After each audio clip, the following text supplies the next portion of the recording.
Thank you, Kim. Reed, welcome to the committee. Would you tell everyone a little bit about your background first before you begin? Thank you very much.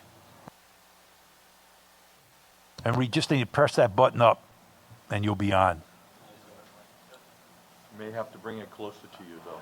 There we go. Is it up? Okay. And that's I will for also recording. bring it closer to me. That's a good There idea. you go. Can you hear me now? Yes. Co-chairman, members of the commission. My name is Reed Witherby. I'm a lawyer at the firm of. I am a. I am. I.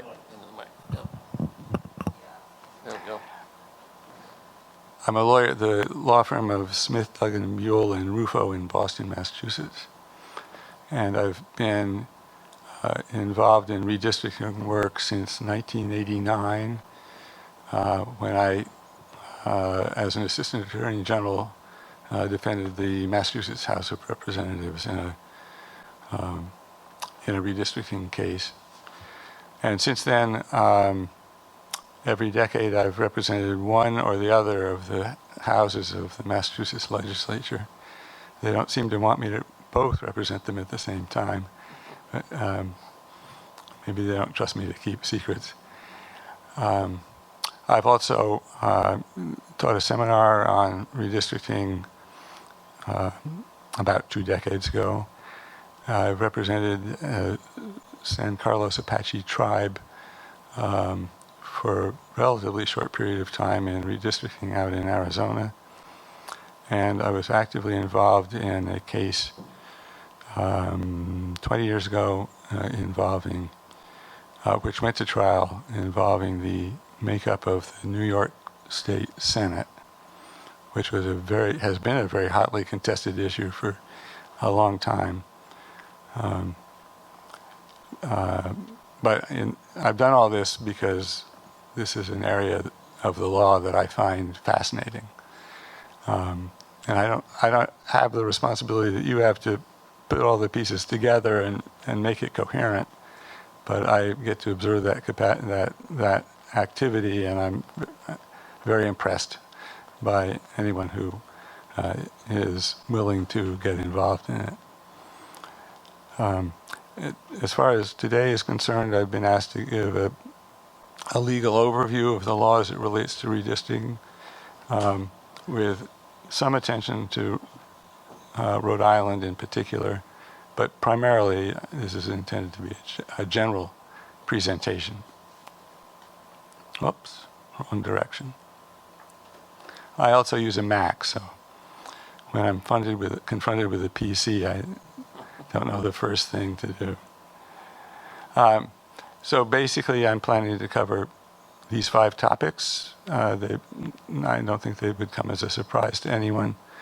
Population equality, minority vote dilution, racial gerrymandering, traditional redistricting principles, and partisan gerrymandering should take less time, I think, for a number of reasons.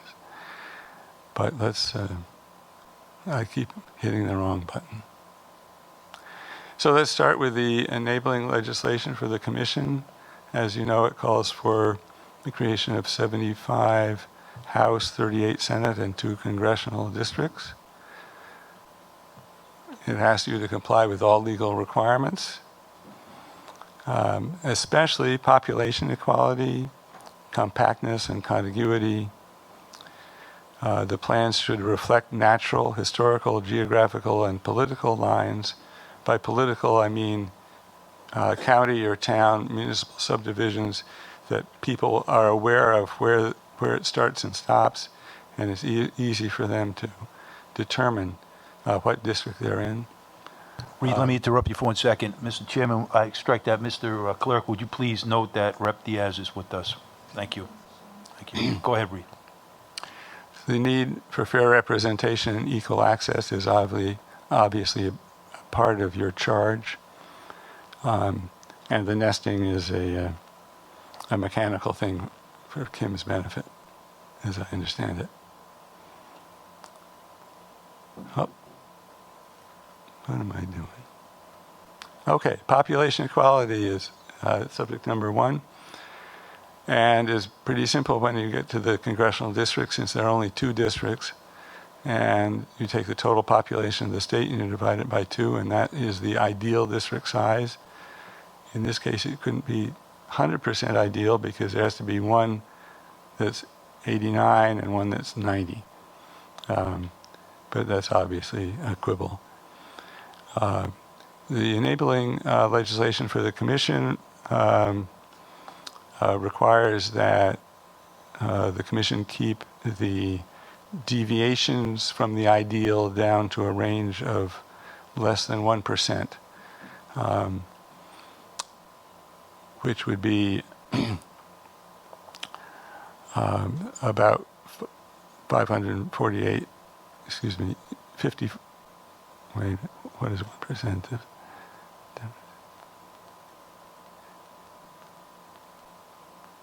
5,489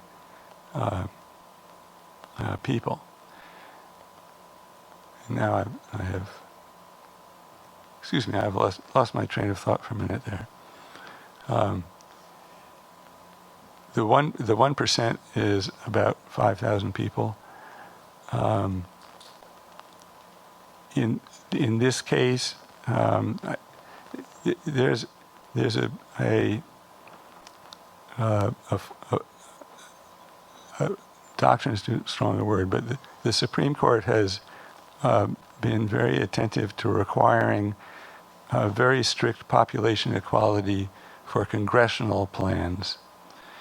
And in order to make sure that you don't run afoul of that concern, I would recommend that you draw the congressional plan with considerably less than a 1% range. A number of states, in order to make sure that they don't open themselves up for litigation on this subject or from this direction, have brought their districts down to 0 or 1 person between the largest and the smallest. The one case I know of in which people got in trouble for even a small deviation was in Pennsylvania. About 20 years ago, the Pennsylvania legislature passed a congressional plan which probably had 18 members in it, around that, and the total difference between the least numerous and the most numerous district was 19 people. And the state moved to dismiss this case, saying it was frivolous to call that a denial of equality. But the judge disagreed and refused to dismiss it. So Reed, to interrupt you for a sec then, so what you're saying is even though those are the guidelines, 1% deviation, even one person could assert a claim for disenfranchisement, discrimination, or equal protection, and then file a claim. So we have to be mindful of that, right? right, it could open the door up, even though itself 1% seems reasonable in the abstract, but in terms of the Supreme Court's strict approach to the permissible deviations for congressional districts, I would suggest that. God damn. So things are considerably more complicated in the state legislative population equality topic. The ideal size in each case is taken by dividing the population of the state by the number of members of the Senate and the House, as the case may be. And the courts have established a range of plus or minus 5%. That would be a total of 10%. If the smallest one was right at the margin and the top one was right in the margin, they'd be 5 above, they'd be 5 below, and overall they'd be 10% difference. You can easily get to that point in Rhode Island because the districts are so small. And it takes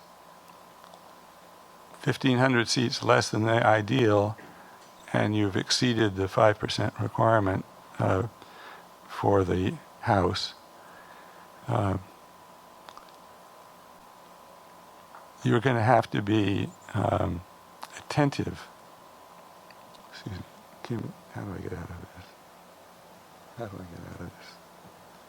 I just hit it. That's okay.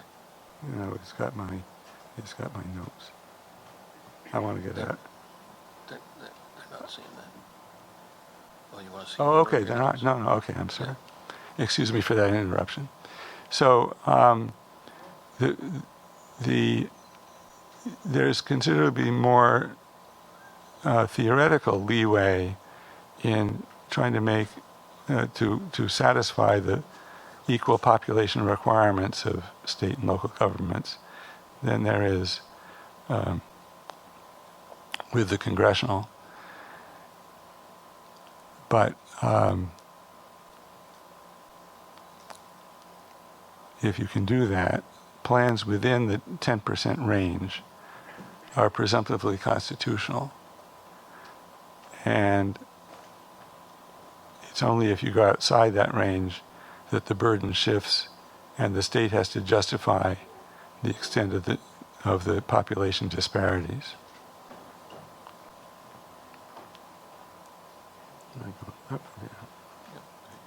Good, okay. Okay, so that I think covers the population issue. The second one is the most complex. It's the minority vote dilution topic. Of course, the U.S. Constitution prohibits intentional discrimination against racial and language minority groups. And you could use the Constitution to bring a minority vote dilution claim, but the Federal Voting Rights Act of 1965, Section 2 of that act, prohibits plans, not only plans that intentionally create unequal electoral opportunities for minorities, but also plans that simply result in unequal electoral opportunities, regardless of intent. And that is an easier thing to prove than to prove discriminatory intent in most cases.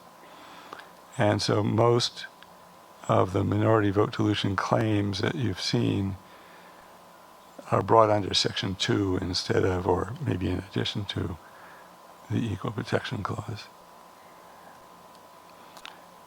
And here is my effort at a diagram showing the ways in which minority dilution occurs when a plan is being considered. And if you take my hypothetical, I have two different plans.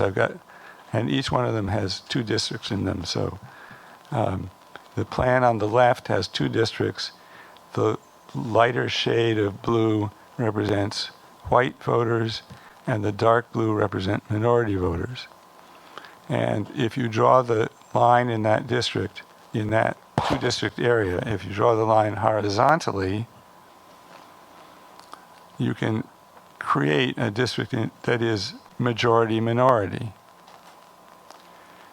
But if you instead turn to the diagram on the right, and you decide to divide the district vertically, then you've cut the minority community apart, and you've placed both parts in districts in which, at least the diagram was intended to suggest this, are majority white. So, assuming that there is racial bloc voting and among whites and political cohesion among minority groups, the way in which these two lines were drawn will change the outcome. In the case on the left, the minority group will win one election, and in the case on the right, it won't win any. All other things being equal, of course, there are loads of variables, but this is the general idea underlying what a cracking claim is. Cracking meaning, driving a line through where a community lives and is cohesive. The other way in which the lines can dilute minority voting strength is illustrated in this next slide. This hypothetical plan has 3 districts, and again, we're assuming racial bloc voting on both sides. And by the way, Kim has advised me there is an expert in determining political cohesion and racial bloc voting, which is done primarily with statistical analyses, who is going to testify before the commission. So I don't want people to feel I've assumed that that everyone votes cohesively with their own group. She'll tell you whether voters in Providence and Rhode Island exhibit voting cohesion within different racial and ethnic neighborhoods. So so we're assuming here that the figures show that there is cohesion both on the part of the white community and on the part of the minority group. And if you look at the plan, the rectangle on the left, with the minority group represented in orange this time,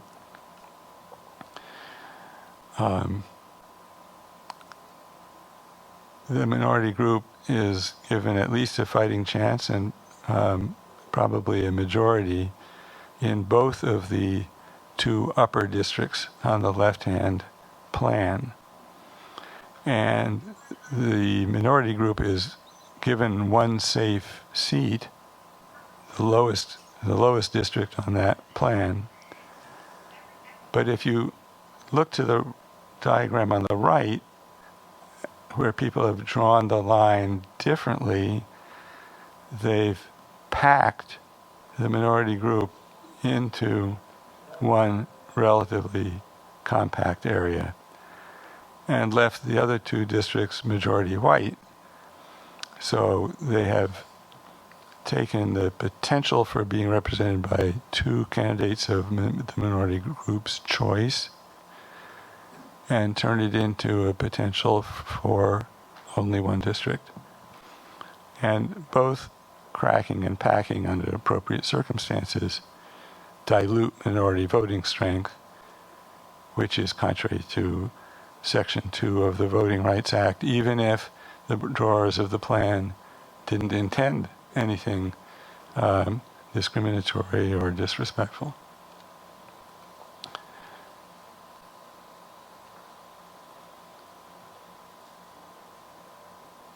Oops, 10. So with that sort of image in mind, I hope, look at the law. How do you prove a minority vote dilution claim? It's a 2-step process. In the first step, plaintiffs must satisfy 3 preconditions. These preconditions were developed by the United States Supreme Court in the mid-'80s, and they remain with us. The first one is the minority group must be sufficiently large and geographically compact to constitute a majority in a single-member district. So if they're in a district in which they're not a majority, but they could have been put in a district in which they would have been a majority, and they're geographically compact, that it's not a crazy district, then they've satisfied the first precondition. The second precondition is the group must be politically cohesive, and that's the expert Lisa Handley's job to tell us. And the third precondition is that the majority must vote sufficiently as a block to enable it usually to defeat the minority's preferred candidate. And so that's, a history of not being able to get your people or your preferred candidates elected contributes to the conclusion that there's something wrong here, and that votes are being diluted. Reed, let me stop you for a second. You want to go back to that slide you had a second ago? Yeah. Right there, 3. Practically speaking, in litigation you've seen, how do you begin to even establish that argument? Can you I'm give sorry, me an I couldn't hear example? you, sir. Can you give a real example of number 3, how majority satisfies sufficiently that criteria? Just something. I'm not asking you to write a treatise on it, but just give us a practical example. It just seems a little amorphous to me, just the way it's even written up there. I know it's coming from Supreme Court case law, but just something practically. Well, I'm trying to think what would be a good example. You take South Boston, has long been dominated by a white Catholic community, and in Massachusetts, it was either 10 or 20 years ago, I can't remember which, a district was created in which the minority, sort of neighboring minority group members were added to South Boston. So there were 2 different groups vying to win the election. In that case, as it turned out, there was cohesion on the part of black voters who all voted, not all, but most of whom favored a certain candidate. But there was also cohesion on white voters who voted sufficiently as a bloc to defeat the black voters' preferred candidate. I'm not going to be able to give you names now because my memory is. But that's the kind of thinking and the kind of situation All right, thank you. Thank you. in which this would arise. So what the 3 preconditions, if you meet the 3 preconditions that we just talked about, what they show is really 2 things. First, that the minority group has the potential to elect a representative of their own choice if the district were redrawn to be more favorable to them. But they still have to have a majority of the district. But also that the challenge plan thwarts a distinctive minority vote by submerging it within a larger white voting population, thereby diluting the minority vote. There is a second step in minority vote dilution cases, but and it's important, but it has very seldom been determinative as far as I know. If the 3 conditions are met, these preconditions that say, which we just talked about, the Supreme Court case in Jingles, that's the name of the Supreme Court case from the 1980s, it requires the court and the parties even to conduct a searching inquiry into local social and political realities to determine whether or not members of the minority group have an equal opportunity to participate in the political process and to elect representatives of their choice, which I interpret to mean really, was the election looked at as a whole in terms of ballot access issues, get out the vote issues, history of discrimination in say, a registration, um,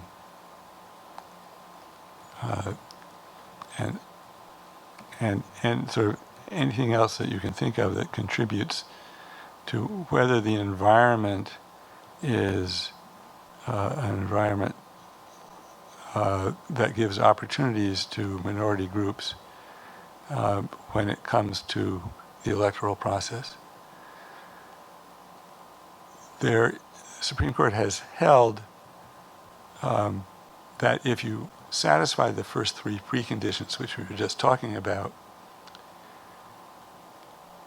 then presumptively the requirement of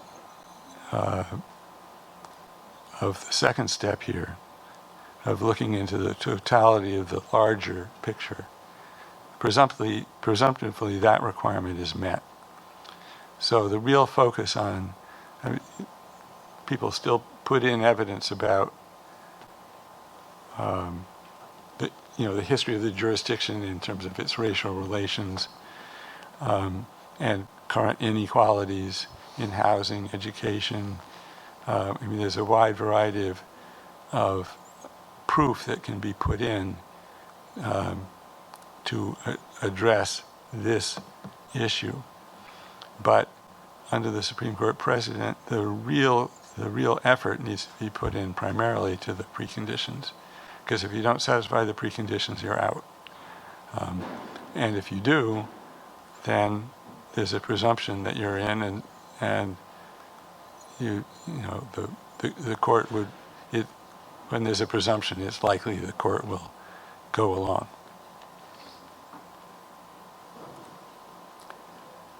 This is the bottom line minority vote dilution slide. These are the issues that I think I would recommend you focus on primarily when you're dealing with this issue. One is it possible to draw a district in which the protected minority group constitutes a majority? If not, the Supreme Court has said, you don't have a claim for minority vote dilution because you haven't showed us that you could be a majority in any single member district, no matter how it was configured. So you have no right to have it configured at all because, that would be futile. The second question, which is a two-parter, is the minority group politically cohesive? And does the white majority vote sufficiently as a bloc, usually to defeat the minority's preferred candidates? And that's a matter for the racial bloc voting analyst who will tell us if the minority group is politically cohesive or if it's splintered.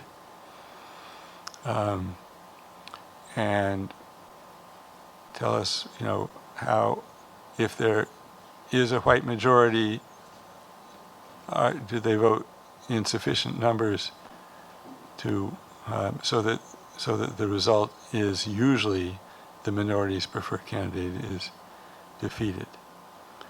And then I've added assessment of the totality of the circumstances. Reed, let me interrupt you for a minute. Rep. Corvese? Excuse me. So taking everything that you said so far into account, Yes. which is we're trying to digest, which is somewhat has been kind of related to this. Can we go back to the first two diagrams just for a minute? The blue ones? The first two, the cracking and the packing. Yeah. So the cracking is pretty obvious that that's a problem. But go to the packing for a minute. Would the packing ever be legal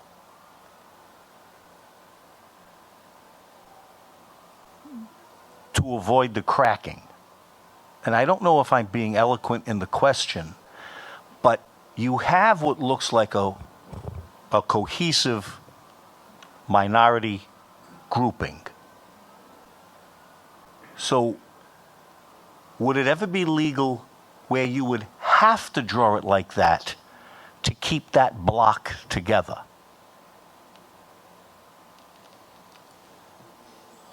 Which block are you talking about, sir? The colored block, when I say colored, the yellow block, the minority block, excuse me. Orange. That's what I mean. Yeah, on the right side. The yellow area.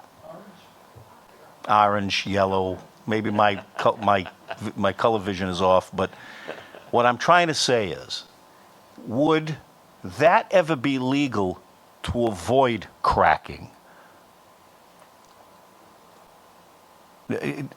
Because it appears you've got a cohesive group that you would want to keep together. Right. Well, maybe I should have used a wholly different set of colors and shapes. But I think there was no disrespect intended. I'm trying to say, Not at all. since you want to keep that particular group together, would that be legal? If you wanted to keep the Because you want to keep Minority certain group. groups right. in together, and Isn't that part of the goal, is to not split certain ethnic groups or racial groups? yes, it is. And So if that's the case, would that on the right, the diagram on the right, ever be legal to avoid cracking? it depends on the context, I think. Because, I mean, you've got what appears to be a cohesive group. There You is would a- want to not dilute it. There is a value, and I think it's even in the enabling legislation, to try to keep communities of interest together. Okay. And And so that would support your argument substantially. On the other hand, it could be that this is obviously part of a larger plan. It could be that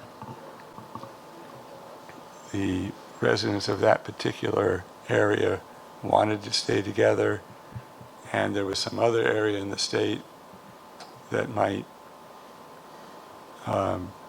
make up for the loss of a seat here. Well, I don't have an example in my head of that happening. Chairman Phillips. Let me, if I could, let me give before you you- a couple of example possibilities, Ken. because we're actually facing this up in the state of Michigan right now. The plan that was created last decade created what was in essence a minimum number of minority seats. And they did that by basically packing all minorities into a limited number of districts. What the commission is now looking at is how to unpack that, and is that proper? And the question becomes, how many seats could you logically create? In this instance, what Reed is showing you, if indeed there's only one seat that could be created, then maybe it would be okay to pack all the minorities in one particular area, because that would give the strength to that minority group. But if indeed you could have created 2 seats or 3 seats by artfully creating equal opportunities, given the racial block voting and giving the analysis that would need to be done for this, that maybe you wouldn't need to have an 80% district, but instead you could elect minority candidates of choice at 40%. If they were only 40% in a district, then you could end up having 2 seats or 3 seats that would give them an equal opportunity, as opposed to being packed into 1 seat, for example. So it's partly a question of what is the relative strength of the group and where are they located? As Reed was saying, you know, are they compact in an area or are they not? Are they spread out? Once they're spread out, it makes it a little bit harder to create seats for minority groups. But indeed, if they're a sufficient population and they've been able to, say, be joined with constituents, other constituents that would support candidates of choice, then maybe you could end up bringing down those percentages. It really falls at the heart of doing a racial bloc voting analysis to be able to see what is the circumstances here. And that's what we'll, as Reed had mentioned, we'll end up bringing Lisa Hanley in to do some of that analysis in Rhode Island to see what is adequate. You know, there are a number of minority members of this chamber, both chambers, that are in not minority seats. So there is in Rhode Island an instance where we could see that the white population would support minority candidates of choice. And so you may not need to get, you know, fairly packed in terms of a district in that regard. It really depends on the local circumstance and what the analysis shows, what's possible. And that's part of what redistricting is about, is really drawing alternatives, trying out different scenarios. Up in Michigan right now, they are live streaming drawing efforts by the commission up there, using the software that we've got that I'm going to show you to look at what happens when you draw districts in different ways. And so they're experimenting live before everybody in this commission to see what kind of districts could they draw, and using other data, is it sufficient to create an opportunity to elect district? So that's the kind of investigation and possibilities that are possible, and that we'll certainly be taking a look at in Rhode Island's instance. So as Rep. Corvasi's insightful question posited, there are situations where when you're faced with a dilemma, whether it's going to be cracking or packing, you choose packing, and then later you deal with the inequality and the redress by approaching it again, right? Thank you, that's a great question. Chairman Phillips has a question. I think you just took my question away from me. If there was a priority, is the priority to look at the cracking first and then packing, or would you go with the packing over the cracking? I mean, I'm just listening to Representative Corvasi's question, and that brings up, if these are the only two options, either you pack or you crack, what is the precedent, let's say? Is there any court cases that says the cracking is actually better than packing, or vice versa? I'm not familiar with any, but I think you're making an interesting point. The cracking and packing are both tools, or at least scenarios in which minority vote dilution is likely to occur. And I've never heard them compared to each other, but I think the point the representative made makes a lot of sense to me, which is you also want to combine communities of interest, and if you had a choice on this two sets of diagrams, the packing clearly is going to serve that purpose better than the cracking. So it follows then, if it's a dilemma and you have two horns of the bull, and it's either going to be the cracking or the cracking is the lesser of the, the packing is the lesser of the evils in the moment, and then you seek to redress it later. There are scenarios where that's valid. Is that right? Is what I just said summing it up right? That's what you just said, I right? don't know if the minority advocates are going to agree No, with but that. you've given real examples of that, right? And as Kim just said, then later, I'm talking in a hypothetical sense that Right. this exists somewhere. I'm not saying for our context, this is just for all of our edification as we move forward with this process. There are real examples where you're faced with a choice between cracking and packing. You use packing, and then later you seek to fix that through some redress by going back at the packing and lowering it, right? Am I understanding that correctly? That's what Yes, I got out of that Doc's would be- wise that would question. be one way All right, of thank you. doing Rep Diaz. I'm sorry. Go ahead. Thank you, Chairman. It's kind of follow question, Mr. Chairman. Is this commission have the authority to decide which one will be the best to apply depends on the circumstances.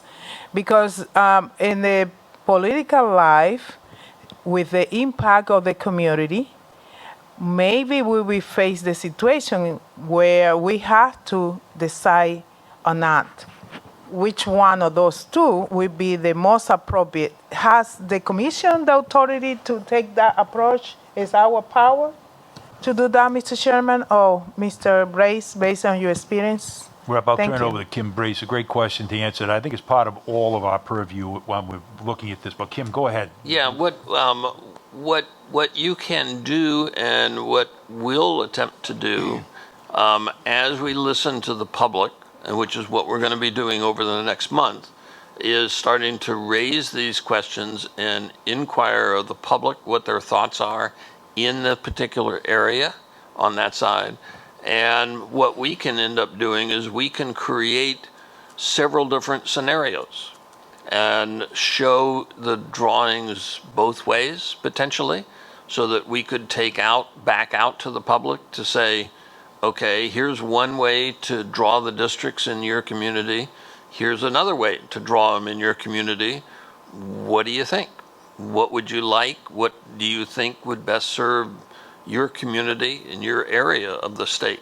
So there's several different mechanisms that we could implement to try to get feedback from the people as well as from the commission in terms of what is acceptable here in the state of Rhode Island.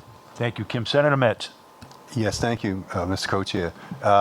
Well, given the history of discrimination leading up to the Voting Rights Act of 1965, it seems to me that it would be the intent. If the intent is to increase minority representation, then you're going to come up with some type of hybrid between the two. So for me, we need more minority representation based on what happened in the past. So that's always the goal for our community. So if it's going to increase more representation from our community and give us a place at the table where we can advocate for our constituents, that's the intent that I'm looking for. Thank you. Sure. Thank you, Senator. Go ahead, please, with the presentation. Okay. This is the next step. Yeah.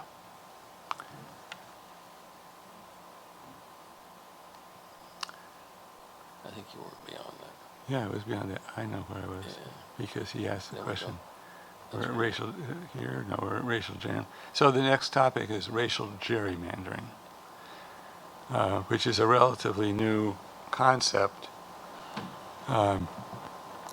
Just a little bit of history. Following the 1990 census, the states had to draw new redistricting plans. And under Section 5 of the Voting Rights Act, which has recently been gutted by Chief Justice Roberts, the Department of Justice took the position that for the southern states that had to get pre-clearance before they could implement their plans, the Department of Justice insisted that if a minority-majority plan could be drafted, it needed to be drafted, and if they wouldn't do it, then the Justice Department wouldn't approve their plans. Not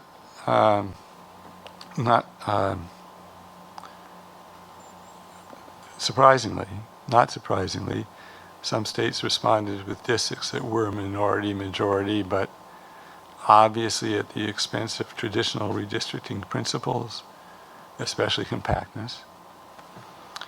The Supreme Court struck down most of those plans on the grounds that they were drawn on the basis of race, subordinating traditional redistricting principles.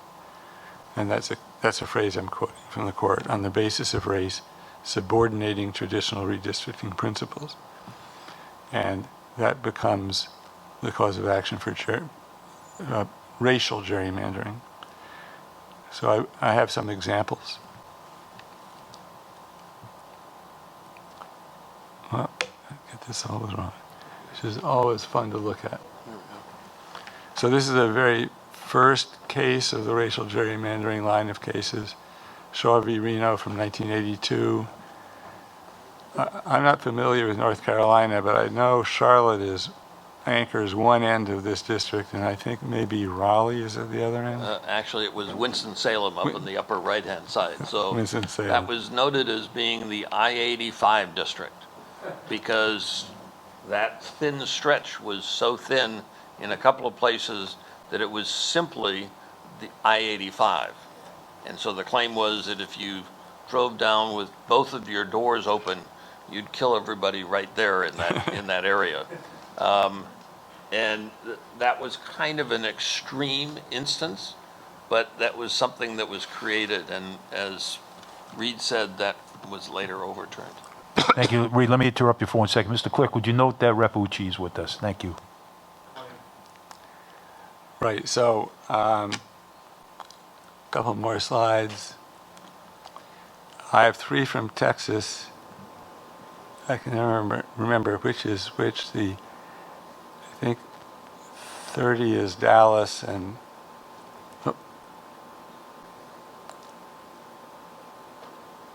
that's 1992.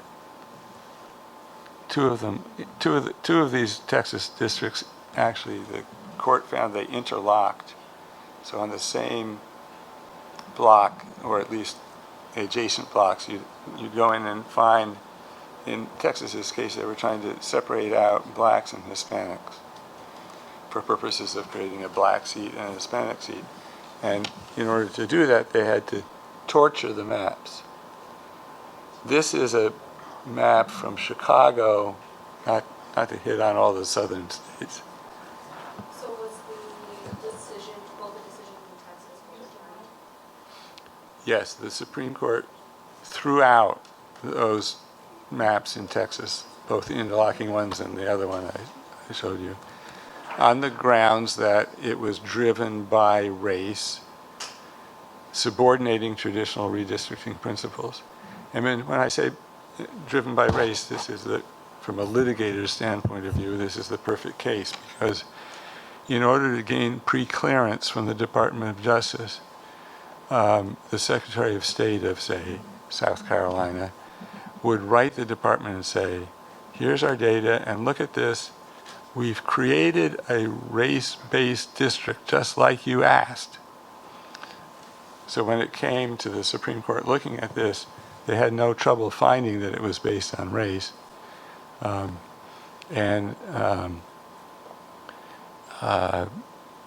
it obviously subordinated traditional redistricting principles such as compactness.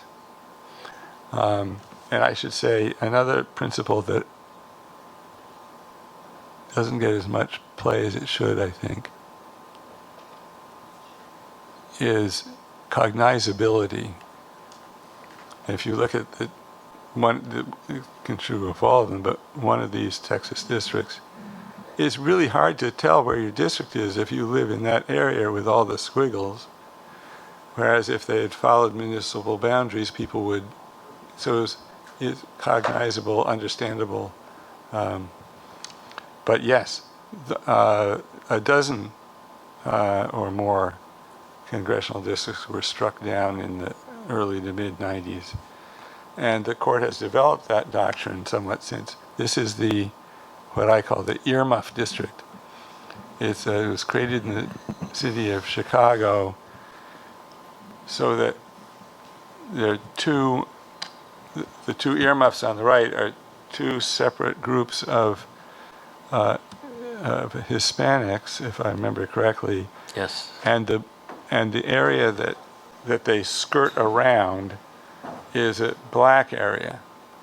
So they took great care to sort the races in their drafting, and it was precisely that sorting that got the court upset.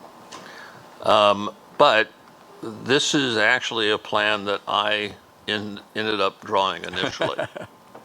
And the reason why this was drawn this way is that there was 2 competing minority groups, as Reed said. There was a Hispanic population and there was an African American population that came through the middle of them.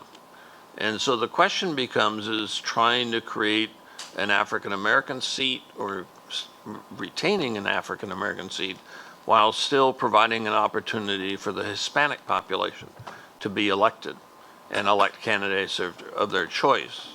So the thing is that the north side of that district is mainly Puerto Rican Hispanics. They are citizens already. But the southern part of that district is Mexican community. And there's a lot of non-citizens in that community.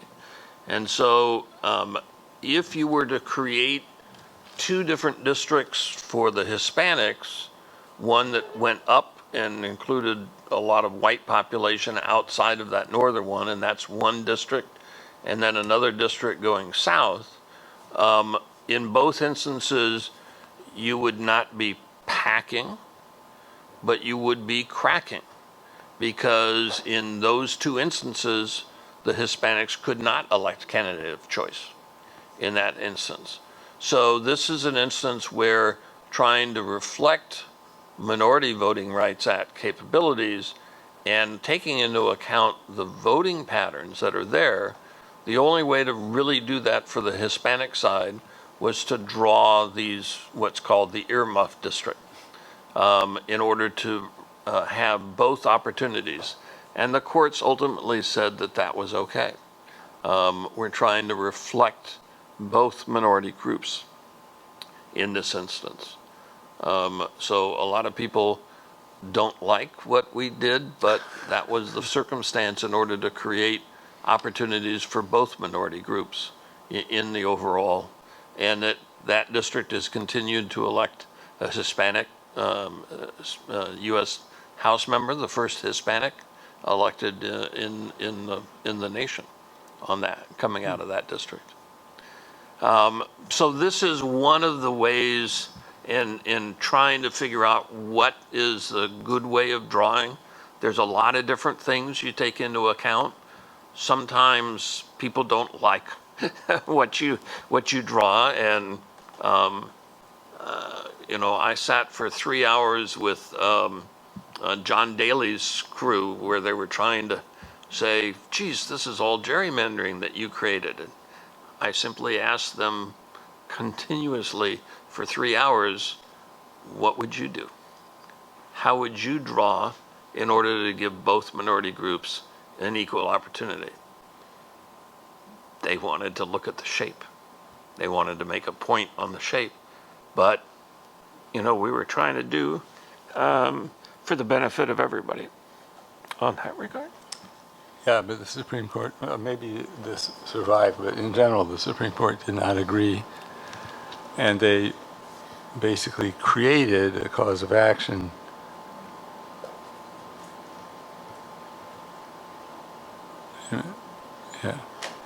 called racial gerrymandering. Right. And gerrymandering is not really what is going on here, because gerrymandering involves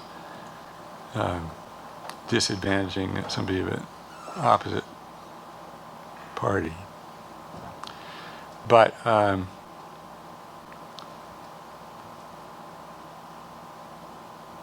the Supreme Court struck down most of those plans based on the grounds they were drawn on the basis of race, subordinating traditional redistricting principles.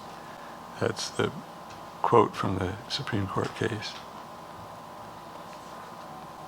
But you've already seen that, haven't you? I'm going backwards. Going up? No. There. Okay, there we go. There you go. Yeah, so the bottom line on racial gerrymandering is, first of all, a question: was race the predominant factor in drawing a minority-majority district?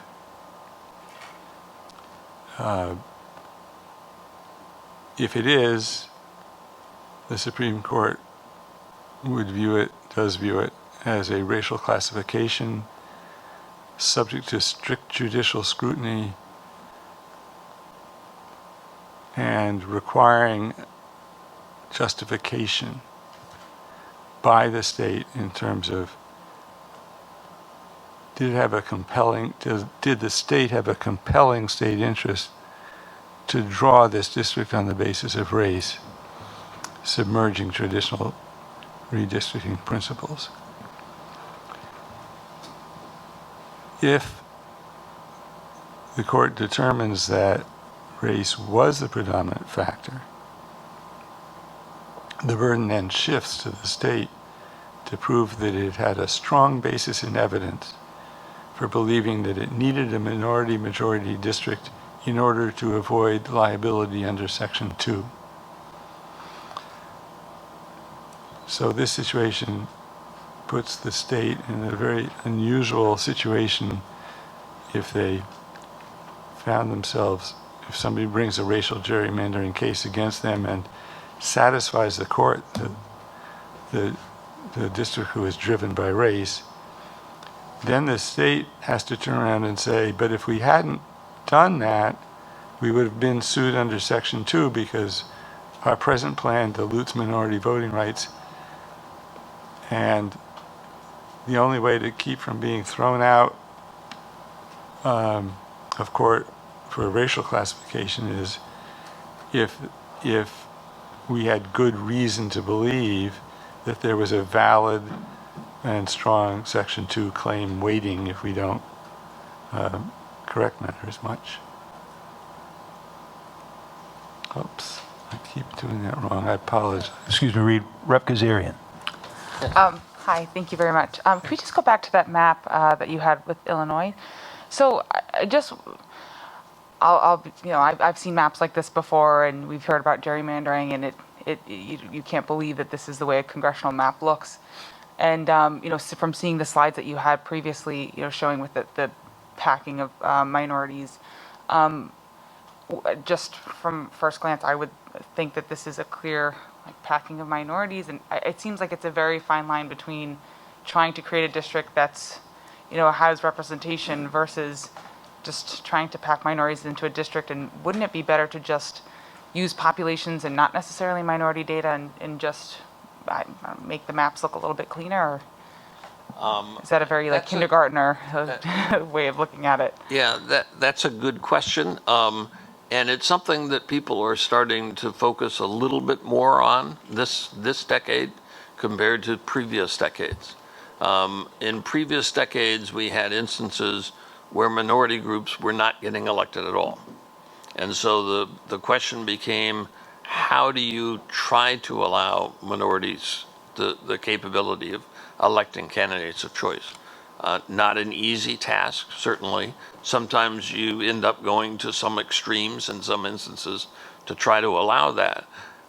What you're starting to see is other principles and other factors coming into court cases and into the redrawing process, so that, as well as analysis that says maybe we don't have to create those kind of crazy looking districts before, because indeed what we're finding is that the voting patterns are shifting, that indeed whites are voting for minority candidates, and therefore we don't need to have the extensive, much higher percent minority in a seat in order to be able to elect minority candidates of choice. We're beginning to see that in a number of states. I think we've seen that here in Rhode Island. And so we are starting to see the coming down of that percentage, what we call the percent needed to win. What percent minority would need to be in order to elect a candidate of choice. And so that's part of what the analysis helps you do, and the racial block voting analysis helps you do, so that indeed what we're seeing, like in Michigan right now, the latest analysis that Lisa did there showed that minorities are able to be elected with between 42 and 48% of the vote. no longer having to get over 50%. Previously, I mean, I remember when I started in this state, we were talking with Representative Metz, you know, we were talking about needing 65% minority in order to elect, because minorities in those days were not registering as frequently, were not turning out as frequently, and therefore the percentage to win needed to be higher. Well, we're in this stage where we no longer have that circumstance. So it could be that, in fact, we can elect minority candidates of choice with less than 50%. And certainly in this state, I think we're seeing minorities elected with much less than 50% in, you know, majority white seats or whatever, partly maybe coalitions, whatever. But it's that kind of scenario of trying to analyze and understand what's going on to try to create something that's worthwhile. Thank you, Kim. Repucci. Thank you, Mr. Chairman. Mr. Brace, just back to that congressional district from 1992, if I can, just looking at that, so, you know, we're so Rhode Island centric sometimes, so when I look at that, if we can we put that back on the board? So I look at that and I say, okay, is that map, you know, nope, the one from Illinois, please. Oh. I thought, That one. Oh, one too many, two too many. So I look at that and say, okay, is that, you know, is that Providence going out to Coventry, down to East There you Greenwich? go. Like, so would density be, so I would assume, was this a very densely populated area, so the distance actually in miles wasn't very far? Is that what you also? This is downtown Chicago. Okay. Okay. Oh, that was Chicago. Yeah, this is Chicago. The loop is over to the right-hand side of Chicago, and all the way out at the very end there is the county boundary. That boundary is actually an interstate that connects the two areas, and then it goes and widens out below. But that was the extent that we had to do because, you know, the problem was the African American population, and it was losing population. So in order to create an African American seat to elect candidate of choice, you had to go further and further down into the South Chicago area with the minority populations. So it was just trying to see what was doable. One of the first times I drew that is instead of going this way around the African American, I went the other way around. But that cut off that connection with the African American population down to the south in order to make up a district. So those kinds of scenarios are what you're looking at, what's possible on that side. Thank you, Mr. Brace.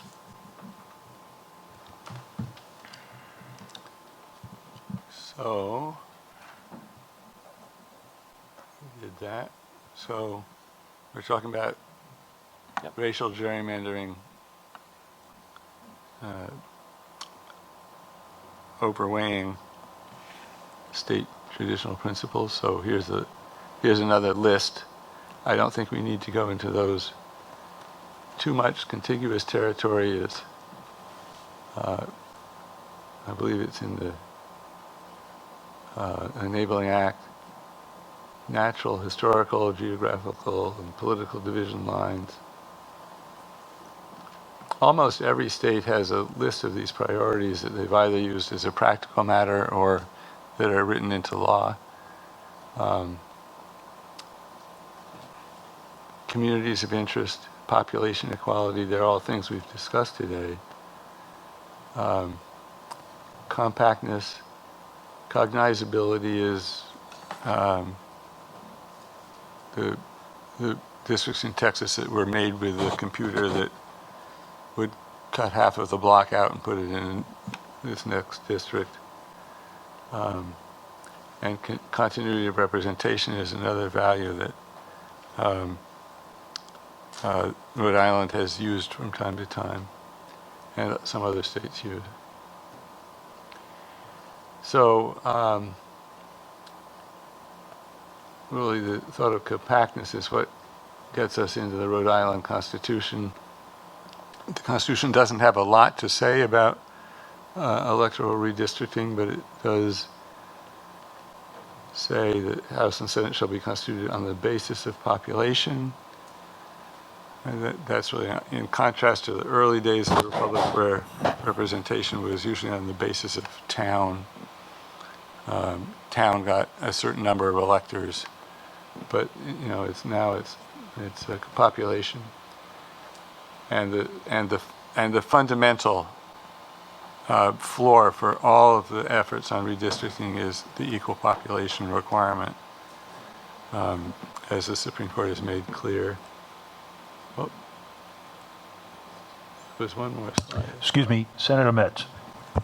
Yes, just a quick question about the when I was reading about the federalism and the state constitution. Somewhere, and I forgot how far back, a comment was made, and I'm trying to remember where I read it, about the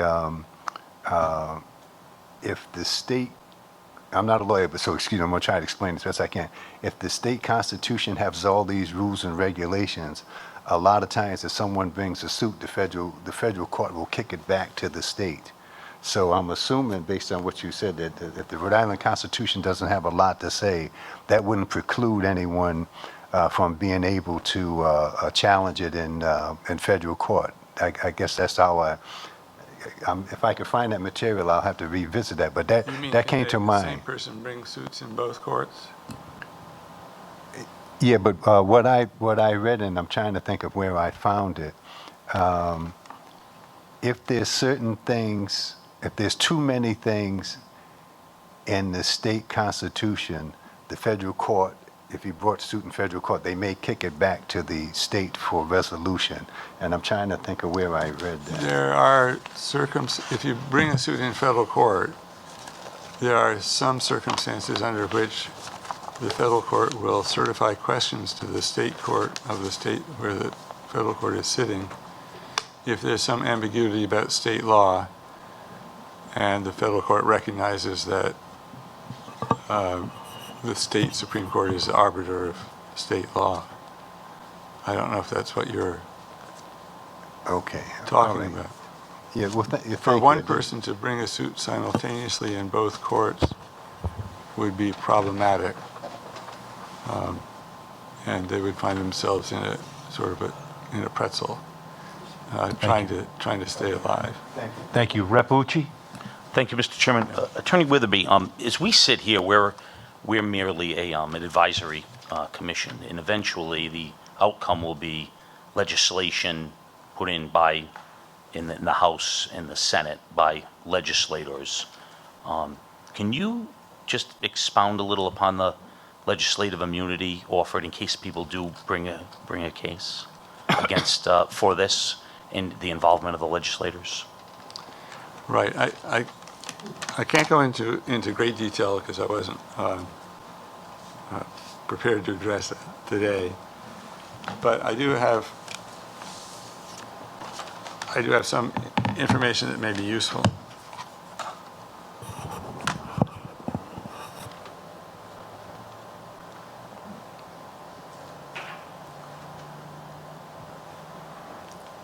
So there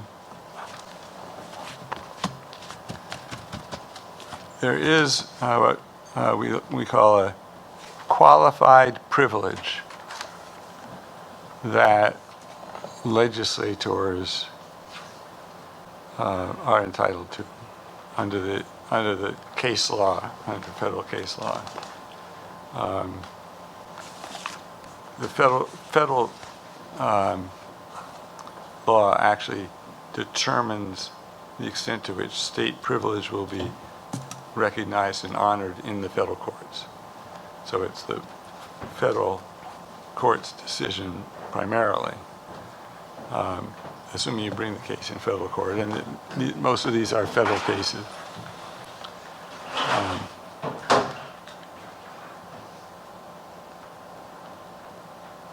But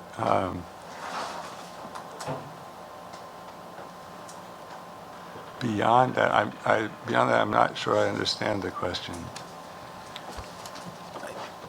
Rep. Ucci, you want to follow up? Certainly, Let me clarify. absolutely. So, Thank you. it would just become what would be would there be an immunity in how would the legislators, so for instance, a bill is passed, it's sponsored by certain legislators, someone challenges that, would the, would the legislators, I would assume that in cases such as these, typically, because under the Constitution, there's a speech and debate clause under the Rhode Island Constitution.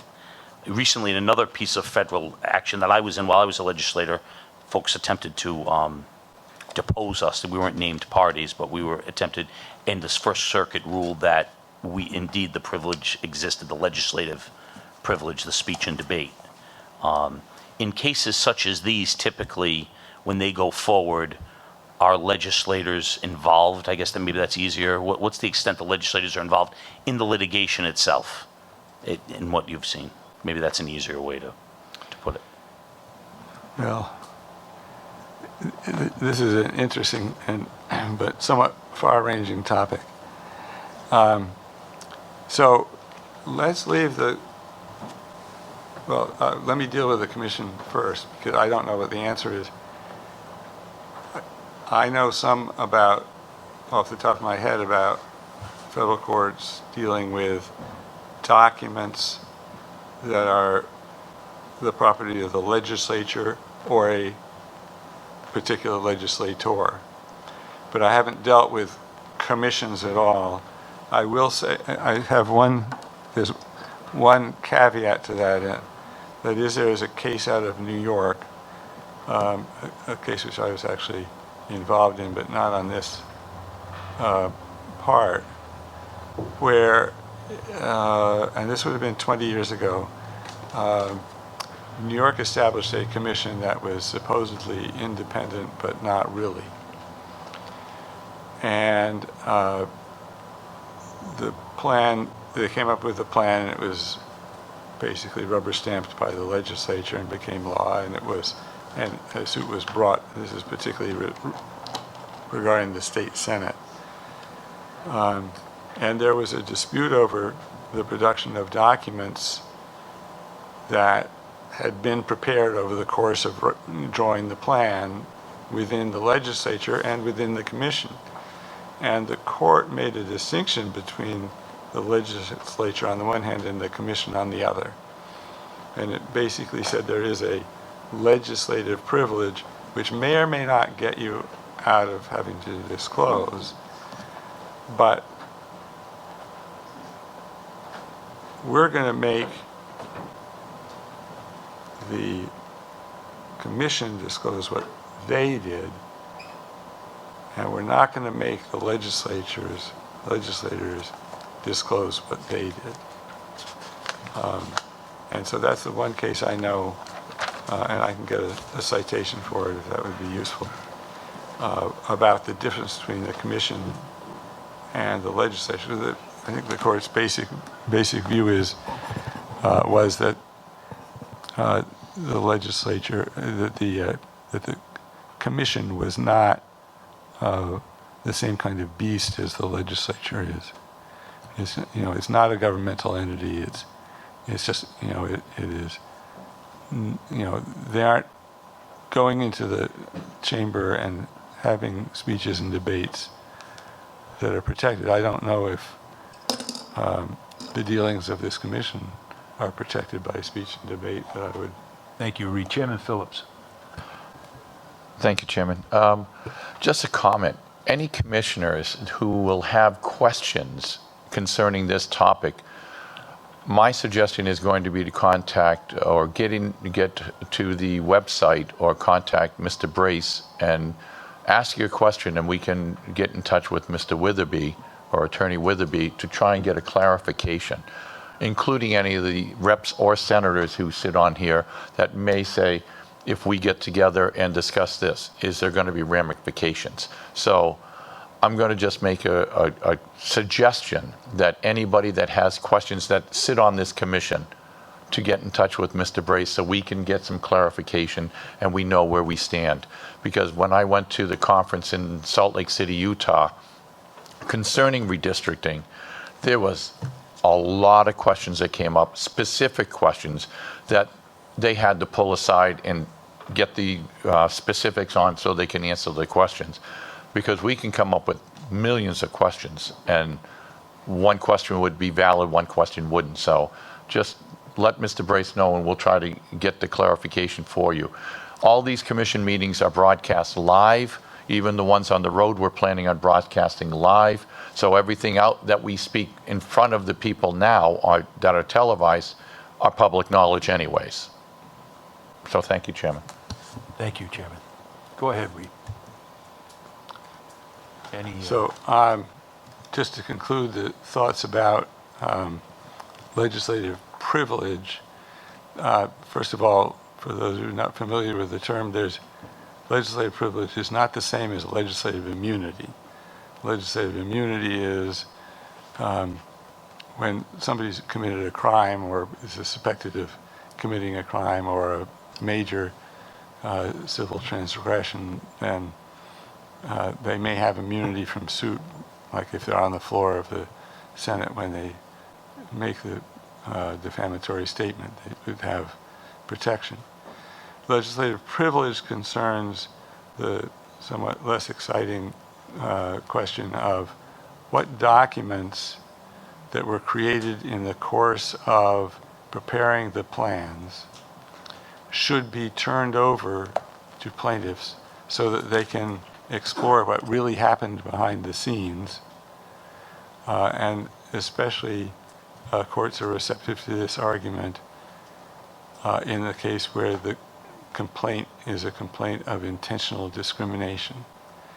And they particularly want to get to the bottom of that. The courts generally use a test which usually has about 5 factors to it, which are basically common sense ways of parsing out some of the different reactions that you're likely to have to begin with. They involve the importance of the documents of the litigation, the seriousness of the litigation, the availability of similar information from other sources, and the importance of the case, which is my way of saying, is this a really interesting federal civil rights case? That is why a lot of these people became judges in the first place, because they wanted to get involved in pushing civil rights. For the most part, orders have been granted over legislative privilege objections to produce some documents. But you have to keep in mind these aren't necessarily all documents. The document request will come in and say we want all documents related to the 2021 redistricting. And that's thousands of documents. So then a negotiation is likely to occur between the plaintiff's counsel and the defense counsel and see if you can reduce the amount of documents that are really important to a manageable number. But there is precedent for legislators having to turn over documents that they prepared in the course of figuring out how they were going to draw the lines and how they were going to vote on the redistricting plan. And you shouldn't expect that those documents in your possession that you create and draft won't be subject to a federal subpoena. The best way to avoid that is to do such a good job on the plan that nobody wants to sue you. much easier said than done, thank you. Yeah, it is, yeah. Well, I think that may come to is it my last slide? Oh, it's this one. Oh, this is my.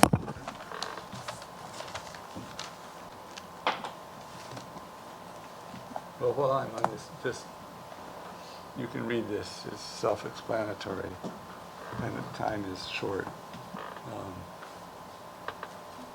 It's key. The format is wrong.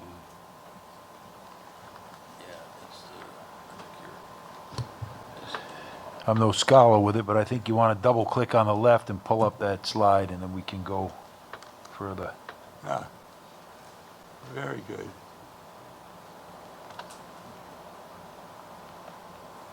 So this is self-explanatory. Partisan gerrymandering is the next slide. Was going to be a really interesting topic. And then the Supreme Court held that it was non-justiciable. And what that means is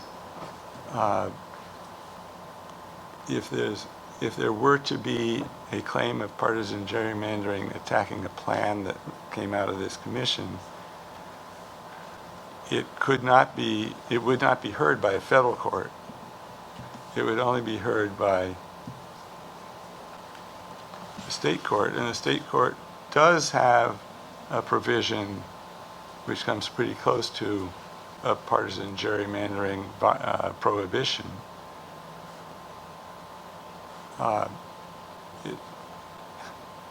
It says, I've quoted it up there, so it is saying, as everyone seems to agree, partisan gerrymandering is a bad thing, or at least excessive partisan gerrymandering is a bad thing. But the Perella case in 2006